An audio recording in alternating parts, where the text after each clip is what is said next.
ఇక 7వ రాశి తులారాశి. తులారాశికి సంబంధించి ఇక డిసెంబర్ మాసంలో ఏ విధంగా ఉందనేది గురువు గారిని అడిగి తెలుసుకుందాం. నమస్కారం గురుగారు. జై శ్రీమన్నారాయణ. గురుగారు చెప్పండి, ఇక తులారాశి వారికి ఈ చివరి మాసం ఎలా ఉండబోతుంది? డిసెంబర్ మాసంలో తులారాశి వారికి ఎటువంటి పరిహారాలు చేయాలి? వీరికి కూడా ఎటువంటి దోషాలు పరిదోషాలు ఏమైనా చేయమంటారా?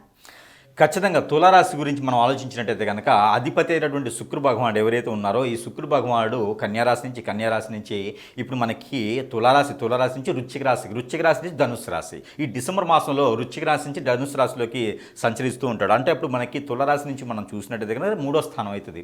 3వ స్థానంలో శుక్రుడు ఉన్నాడు, శుక్రుడితో పాటు బుధుడు ఉన్నాడు, బుధుడితో పాటు రవి కూడా అక్కడికే వచ్చేస్తున్నాడు. అక్కడ త్రిగ్రహ కూటమి అనేది కూడా ఏర్పడుతూ ఉంది ఇక్కడ మనకి డిసెంబర్ మాసంలో. దాంతోపాటు డిసెంబర్ 5వ తారీఖున గురువు కూడా మారుతున్నాడు. నవంబర్ 23వ తారీఖున ఆల్రెడీ మనకి శని భగవానుడు మారినాడు.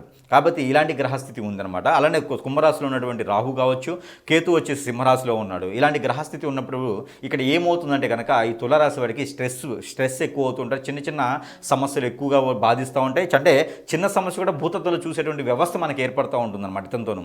కాబట్టి పెద్ద సమస్యలు చిన్న సమస్యలు కాకుండా ప్రతిదీ ఒకేలా చూడటము, స్ట్రెస్ అవ్వటము, దానివల్ల అనారోగ్యం పాలవడం కూడా ఎక్కువ కనిపిస్తూ ఉంది తులారాశి వారి మీద. కాబట్టి ప్రతి చిన్న విషయానికి ఎక్కువగా ఫీల్ అవ్వకుండా, ఎక్కువగా మనం బాధించకుండా, ఎక్కువ దేవుని యొక్క ధ్యానంలో ఉండడం మంచిది. ఎవరికైనా మాట్లాడేటప్పుడు ఆచి చూసి మాట్లాడాలి.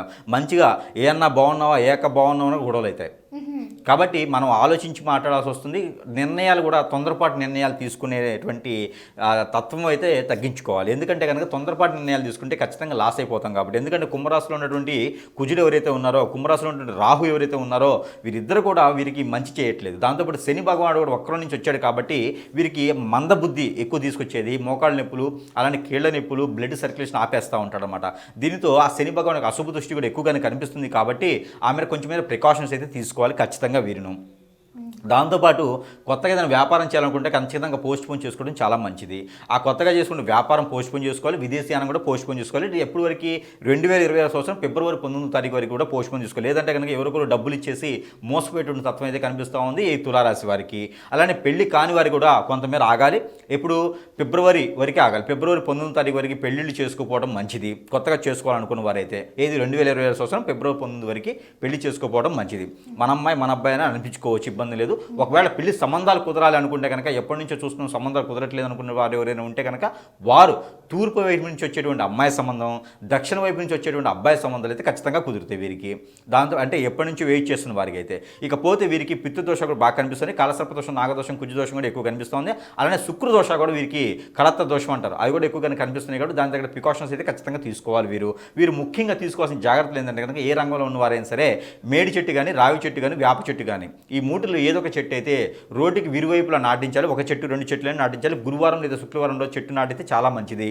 దీంతోపాటు ఇంకా తీసుకోవాల్సిన పరిహారం ఏంటంటే కనుక కొబ్బరి చెట్టు కానీ, లేదంటే కొబ్బరికాయ కానీ, ఈ కొబ్బరికాయ తీసుకొని కొబ్బరి చెట్టు నాటితే మంచిది. లేదంటే కొబ్బరికాయ తీసుకొని తనకు తానే దిష్టి తీసేసుకొని అది పగల కొట్టకుండా తీసుకెళ్ళి ఎక్కడ పొదలకుండా చెట్టల్లో కానీ లేకపోతే నీళ్ళలో కానీ వేసేస్తే కనుక వీరికి అన్ని రకాల పరిహారాలకి చిన్న చిన్న ఉపశమనం అయితే లభిస్తుంది. మరి పూర్తిగా గుడ్డి కన్నా మెల్లమేలు కదా, మరీ కనపడట్లేదు అనుకుంటే చిన్న లైట్ వేస్తే కూడా కొంతమేర కనిపిస్తుంది కదా. అలానే పరిహారాల ద్వారా అయితే కొంతమేర అదృష్టం అయితే ఉంటుంది తులారాశి వారికి డిసెంబర్ మాసం 2020 సంవత్సరంలో. ఓకే గురుగారు, ధన్యవాదాలు.